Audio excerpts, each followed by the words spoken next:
No próximo dia 8 de outubro está prevista uma visita técnica no Porto de São Sebastião. As obras de ampliação no local foram suspensas após estudos apontarem impactos ambientais. A repórter Janaína Rodrigues conversou com a Procuradora da República sobre o assunto. Veja na entrevista da semana. A ampliação do Porto de São Sebastião está barrada por causa de uma ação civil pública, principalmente por danos ambientais. Quem vai falar com a gente um pouco mais sobre esse assunto é a Procuradora da República, Maria Rezende Capucci. Como que está a situação agora? Vocês tiveram uma audiência dia 12 de agosto, como que ficou? Bem, depois dessa audiência foi designada uma nova audiência que ficou para o dia 8 de outubro, que vai ser realizada no próprio manguezal ali do Araçá, na Baía do Araçá. Então, na verdade, é mais que uma audiência, é uma visita técnica para que todas as partes, todos os atores envolvidos nesse processo possam ir até o local onde se pretende implantar o projeto de ampliação do porto. O problema principal é o impacto ali no mangue do Araçá? São os dois pontos principais em relação a esse projeto. Um deles é realmente são os impactos que vão ser causados no manguezal em toda a Bahia ali do Araçá, e o outro, que é um foco de grande preocupação também, são os impactos no meio social, e principalmente relacionado a espaços para ocupação das pessoas que seriam atraídas pelo empreendimento e abastecimento de água para todas essas pessoas. Nesse primeiro momento, o foco principal da discussão judicial está sendo em cima dos impactos no manguezal do Araçá, então é justamente por isso que a visita vai ser realizada nesse local.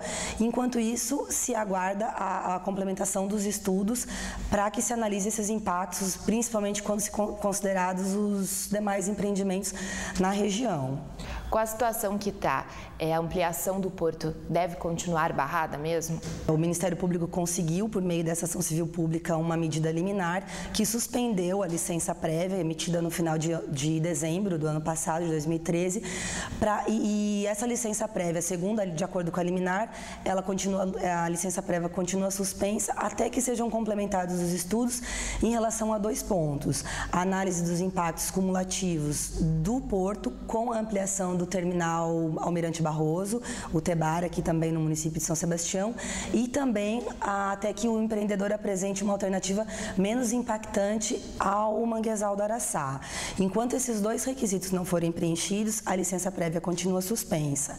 E, além disso, o Ministério Público já interpôs um recurso contra essa decisão, porque, no entender do Ministério Público, além desses pontos, ainda há outros que precisam ser complementados no estudo para que se ateste a viabilidade do empreendimento.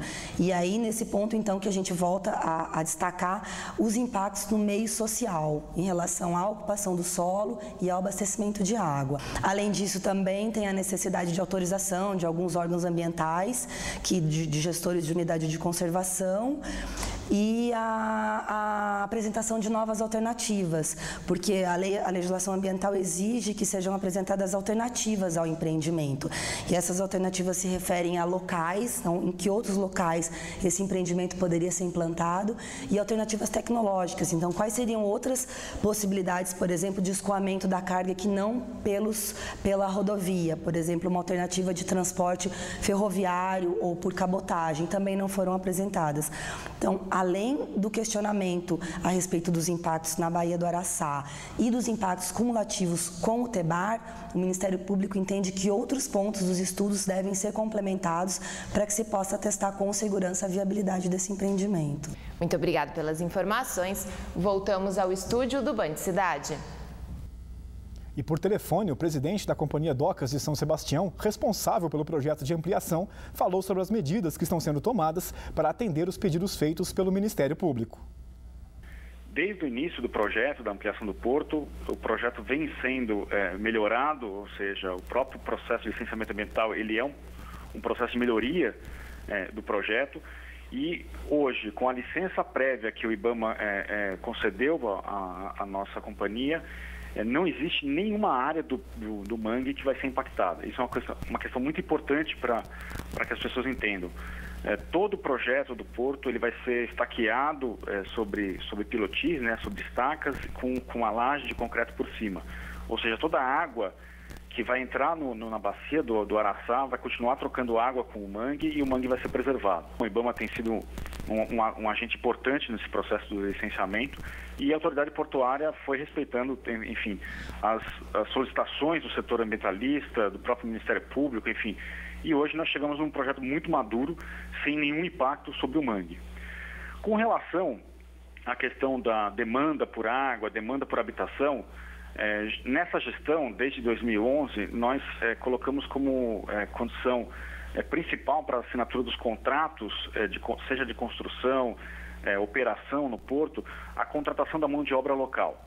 Né? Então, a partir do momento que você contrata pessoas que moram em São Sebastião, Ilhabela, Caraguá, enfim, trabalhadores da região, que já moram na região, você não incentiva a atração de pessoas de outras regiões do país.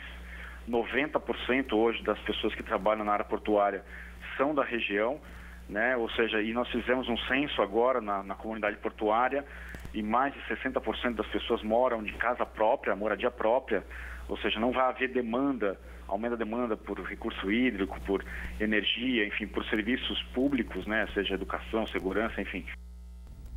E agora o esporte. Pelo Campeonato Paulista de Vôlei, o Taubaté conseguiu uma grande vitória ontem. A equipe bateu o então invicto SESI fora de casa por 3-1. Com o resultado, os taubatianos subiram para o 4º lugar na classificação. E neste momento, o São José está em quadra. A equipe joga contra o Campinas, líder invicto da competição, fora de casa.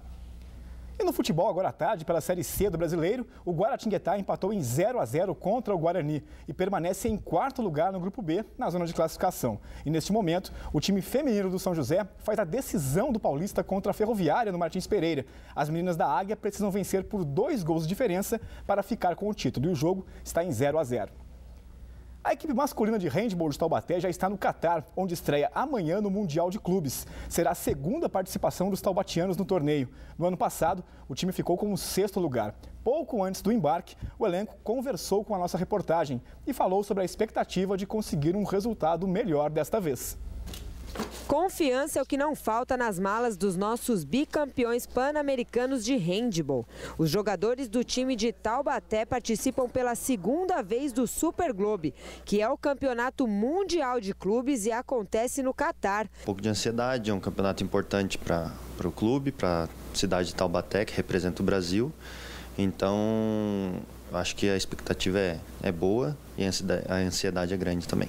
E na estreia, além do adversário, a equipe enfrenta o cansaço. Resultado de uma viagem de 14 horas e um fuso horário de 6 horas. Não pode ser desculpa, mas que atrapalha, com certeza. 6 horas mais 14 de viagem, põe 20 horas na conta do fuso aí, é complicado. No ano passado, a equipe ficou em 6º lugar dos 8 times participantes. Experiência esta que certamente será válida no jogo do próximo domingo. É meu 3º campeonato mundial de clubes, joguei também mundial de seleções, assim como vários jogadores da equipe de Taubaté. Sem dúvida alguma, Taubaté vai muito mais experiente esse ano para o mundial de clubes do que foi no ano passado. A gente tem um grupo muito forte, um elenco muito forte, então acho que essa experiência também dentro da quadra vai ser bem importante para a gente conquistar os nossos objetivos lá no mundial. Logo de cara, o time enfrenta os atuais campeões europeus, o Flensburg da Alemanha. Mas será que o desempenho vai ser o mesmo que o do futebol na Copa do Mundo? Não! É o jogo mais difícil. É o jogo, tirando o Barcelona, é a equipe mais difícil de se jogar. Mas é um jogo de estreia, é um jogo complicado, é um jogo que você chega de viagem e já joga no outro dia. Então é um jogo mais complicado, com certeza. E daqui a pouco tem a previsão do tempo para amanhã. E ainda os ipês que colorem a paisagem em toda a região nesta época do ano. Hora certa agora, 7 horas e 8 minutos.